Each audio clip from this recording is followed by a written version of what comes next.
I'm Scott with the Indie Gamers, and I'm here with Minor Key Games. Actually, specifically with Jay, Kyle.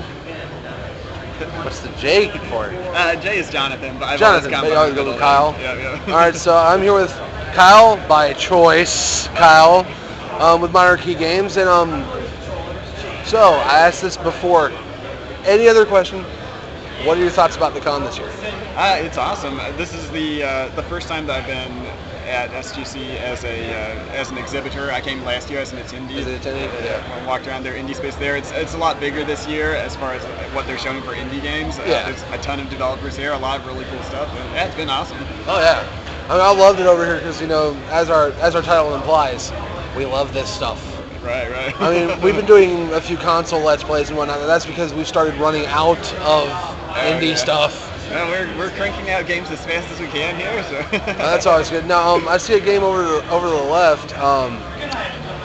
What is the whole premise of this game? Like, name. Well, I know it's Super Win the Game. Just by looking at all the swag you have on the table. Right. This is Super Win the Game. This is an open world exploration platformer. It's designed to recreate the look and feel of classic Nintendo games. So there's a little bit of like a Zelda 2 influence in the art style. The way you progress through the world is a little bit a Metroidvania, where you'll see places that you can't get to at the start of the game, and you know that later you'll find a power up and you'll be able to go back there and explore some new areas. So we're trying to sort of go for that sort of Metroidvania vibe.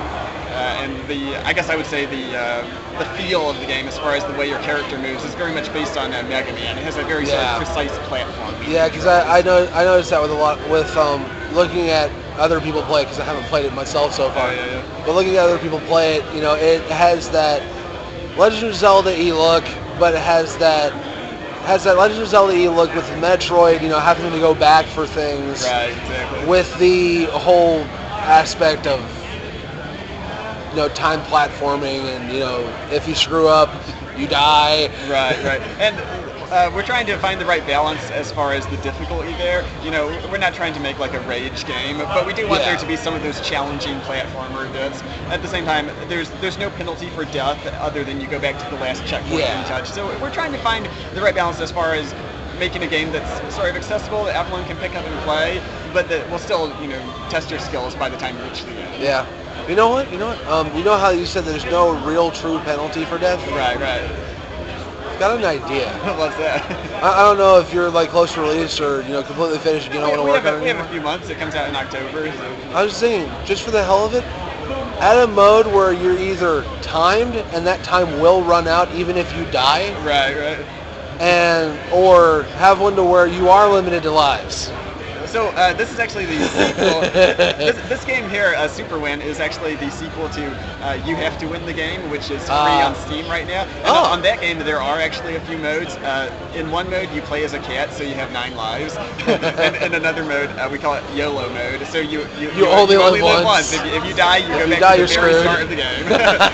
So it's like, yes, I'm a level 10. No! And you're dead. We don't yet have those modes in this game. I'm not sure if I'm going to, because I'm kind of aiming for a slightly different design on this one, as far as going for more of the NES exploration game versus like the super hard platformers. But it's definitely something I'm keeping in the back of my mind. If people really like those modes, I might bring those over to this one. Oh yeah, well, that sounds great. Well, is there any other games you would like to talk about, or?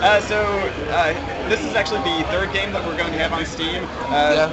There's also You Have to Win the Game, which was the previous one in this series. And we also have Eldritch. And Eldritch is a first-person roguelike. It came out on Steam last October. So it's been out for a few months now.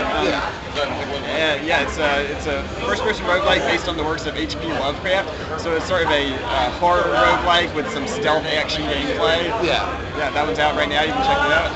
This one here, Super Win the Game, will be out in October. Do you have a price on? We haven't set a price yet, but it's probably going to be about $10 or $15, similar to other indie platformer games. All right, well, that sounds great. I mean, that sounds amazing, and the work you've done is, as I said, it looks like a game that's difficult but beatable.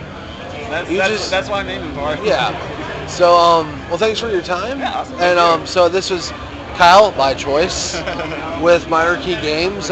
Check him out, and Actually, I've seen the roguelike one. I really want to play that myself. Oh, awesome. So I'll probably buy that when I have a little bit extra money next time. So until next time, I'm Scott. And this is Kyle. I know I'm repeating myself. Bye.